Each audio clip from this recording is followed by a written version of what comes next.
आज की मेरी नई कहानी। वीडियो का पूरा मजा लेने के लिए वीडियो को अंत तक देखिए। आभा गोरे रंग की एक खूबसूरत लड़की थी। उसका कद, लंबा बदन सुडौल और आंखें बड़ी बड़ी। वह कजरारी थी। उसकी आंखों में कुछ हिस्सा जादू था कि उसे जो देखता उसकी ओर खींचा चला जाता। विकी भी पहली ही नजर में उसकी ओर खींच गया था। उन दिनों विक्रम अपने मामा के घर आया हुआ था। उसके मामा का घर पटना से तकरीबन 20 किलोमीटर दूर एक गांव में था। विकी तेज तर्रार लड़का था। वह बातें भी बहुत अच्छी करता था। खूबसूरत लड़कियों को पहले तो वह अपने प्रेम जाल में फंसाता था, फिर उन्हें नौकरी दिलाने का लालच देकर हुस्न और जवानी के रस्सियां लोगों के सामने पेश कर पैसे कमाता था। इसी प्लान के तहत उसने आभा से मेलजोल बढ़ाया था। उस दिन जब आभा विकी से मिली तो बेहद उदास थी। विकी कई पलों तक उसके उदास चेहरे को देखता रहा। फिर बोला, क्या बात है आभा, आज बड़ी उदास लग रही हो। हाँ, आभा बोली, विकी मैं आगे पढ़ नहीं पाऊंगी और अगर पढ़ नहीं पाई तो अपना सपना पूरा नहीं कर पाऊंगी। कैसा सपना? पढ़ लिख कर अपने पैरों पर खड़ा होने का सपना, ताकि अपने माँ बाप को गरीबी से छुटकारा दिला सकूं।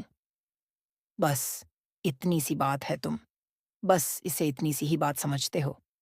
और नहीं तो क्या? विकी बोला, तुम पढ़ लिख कर नौकरी ही तो करना चाहती हो। हाँ, वह तो तुम अब भी कर सकती हो, लेकिन भला कम पढ़ी लिखी लड़की को नौकरी कौन देगा? मैं सिर्फ इंटर पास हूँ, आभा बोली। मैं कई सालों से पटना की एक कंपनी में काम करता हूँ। इस नाते मैनेजर से मेरी अच्छी जान पहचान। अगर तुम चाहो, मैं तुम्हारे बारे में उससे बात कर सकता हूँ। तो फिर आभा बोली, अगर तुम्हारे चलते मुझे नौकरी मिल गई तो मैं हमेशा तुम्हारी एहसानमंद रहूंगी। आभा विकी के साथ पटना आ गई थी। एक होटल के कमरे में विकी ने एक आदमी से मिलवाया। वह तकरीबन 40 साल का था। जब विकी ने उसे आभा का परिचय कराया तो वह कई पलों तक उसे घूरता रहा। फिर अपने पलंग के सामने पड़ी कुर्सी पर बैठने का इशारा किया। आभा ने एक नजर कुर्सी के पास खड़े विकी को देखा, फिर कुर्सी पर बैठ गई। उसके बैठते ही विकी उस आदमी से बोला, सर, आप आभा से जो कुछ पूछना चाहते हैं पूछिए, मैं थोड़ी देर में आता हूँ। कहने के बाद विकी आभा को बोलने का कोई मौका दिए बिना जल्दी से कमरे से निकल गया। उसे इस तरह कमरे से जाते देख आभा पल भर को बौखलाई। फिर अपने आप को संभाले हुए तथाकथित मैनेजर को देखा। उसे अपनी ओर निहारता देख वह बोला, तुम मुझे अपना सर्टिफिकेट दिखाओ। आभा ने उसे अपने सर्टिफिकेट दिखाए। वह कुछ देर तक उन्हें देखने का दिखावा करता रहा, फिर बोला, तुम्हारी पढ़ाई लिखाई तो बहुत कम है। इतनी कम क्वालिफिकेशन पर आजकल नौकरी मिलना मुश्किल है। पर विकी ने तो कहा था कि इस क्वालिफिकेशन पर मुझे यहाँ नौकरी मिल जाएगी। ठीक है, मैं विकी के कहने पर तुम्हें अपनी फर्म में नौकरी दे तो दूंगा, पर बदले में तुम मुझे क्या दोगी? कहते हुए उसने अपनी नजरें आभा की खूबसूरत चेहरे पर टिका दी। मैं भला आपको क्या दे सकती हूँ? आभा उसकी आंखों के भावों से घबराते हुए बोली, दे सकती हो? अगर चाहो तो क्या? अपनी यह खूबसूरत जवानी क्या बकवास कर रहे हैं आप? आभा झटके से अपनी कुर्सी से उठते हुए बोली, मैं यहाँ नौकरी करने आई हूँ, अपनी जवानी का सौदा करने रही। नौकरी तो तुम्हें मिलेंगे, पर बदले में मुझे तुम्हारा यह खूबसूरत जिस्म चाहिए। कहता हुआ वह आदमी पलंग से उतरकर आभा के करीब आ गया।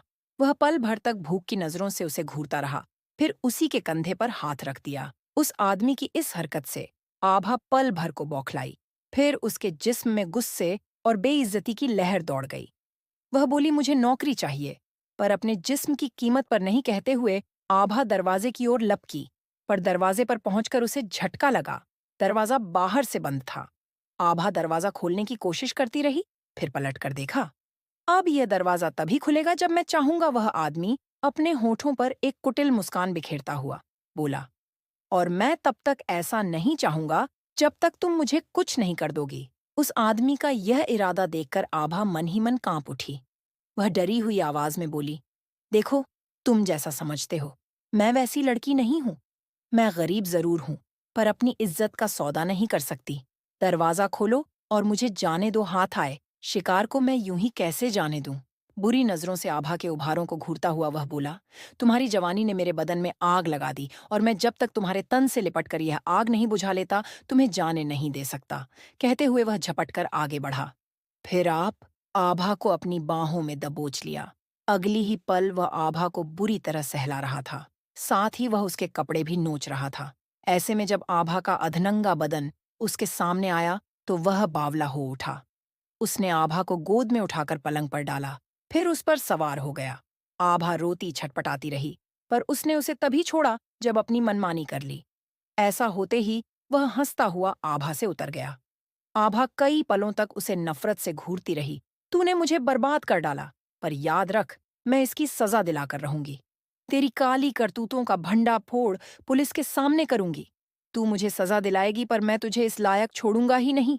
कहते हुए उसने झपट कर आभा की गर्दन पकड़ ली और उसे दबाने लगा। आभा उसके चंगुल से छूटने की भरपूर कोशिश कर रही थी, पर थोड़ी ही देर में उसे यह एहसास हो गया कि वह उसे पार नहीं पा सकती और वह उसे गला घोंटकर मार डालेगा।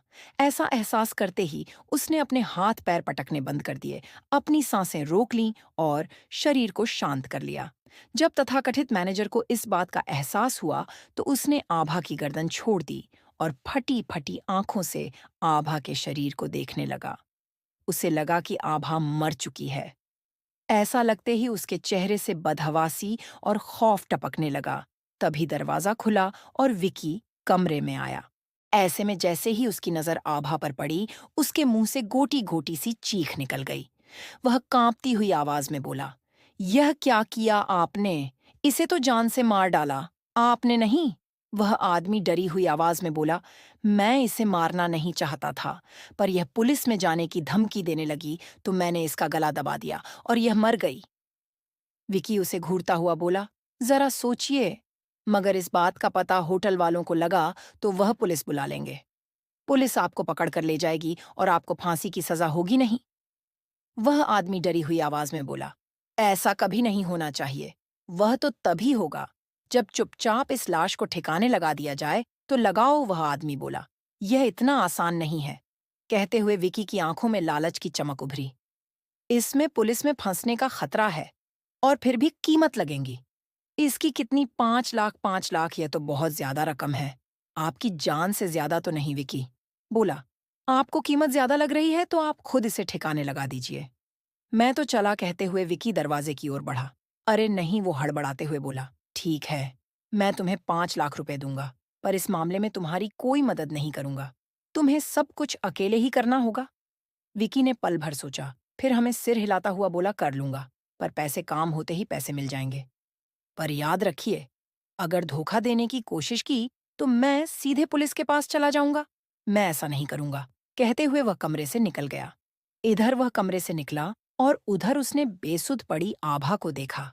वह उसे ठिकाने लगाने के बारे में सोच ही रहा था कि आभा उठ बैठी। अपने सामने आभा को खड़ी देख विकी की आंखें हैरानी से फटी चली गईं। उसके मुंह से हैरत भरी आवाज फूटी, "आभा, तुम जिंदा हो?" "हाँ," आभा बोली, "पर अब तुम जिंदा नहीं रहोगे। तुम भोली भाली लड़कियों को नौकरी का झांसा देकर जिस्म के सौदागरों को सौंपते हो। मैं तुम्हारी यह करतूत लोगों को बतलाऊंगी। तुम्हारी शिकायत पुलिस में करूंगी।" आभा का यह रूप देखकर पहले तो विकी बौखलाया, फिर उसके सामने गिड़गिड़ाता हुआ बोला, "ऐसा मत करना, क्यों ना करूं। मैं ऐसा तुमने मेरी जिंदगी बर्बाद कर दी और कहते हो कि मैं ऐसा ना करूं, क्योंकि तुम्हारे ऐसा ना करने से मेरे हाथ एक मोटी रकम लगेंगी जिसमें से आधी रकम मैं तुम्हें दे दूंगा। मतलब?" विकी ने उसे पूरी बात बताई। "सच कह रहे हो तुम, बिल्कुल अपनी बात से तुम पलट तो नहीं जाएंगे। ऐसे में तुम बेशक पुलिस में मेरी शिकायत कर देना है। अगर तुमने मुझे धोखा नहीं दिया तो मुझे क्या पागल कुत्ते ने काटा है जो मैं ऐसा करूंगा?" तीसरे दिन आभा के हाथ में 2,50,000 की मोटी रकम विकी ने लाकर रख दी। उसने एक चमकती नजर इन नोटों पर डाली, फिर विकी की आंखों में झांकते हुए बोली, "अगर दोबारा कोई ऐसा ही मोटा मुर्गा फंसे तो मुझसे कहना। मैं फिर से यह सब करने को तैयार हो जाऊंगी।" कहते हुए आभा मुस्कुराए। जरूर कहते हुए विकी की होठों पर भी एक मुस्कान खिल उठी।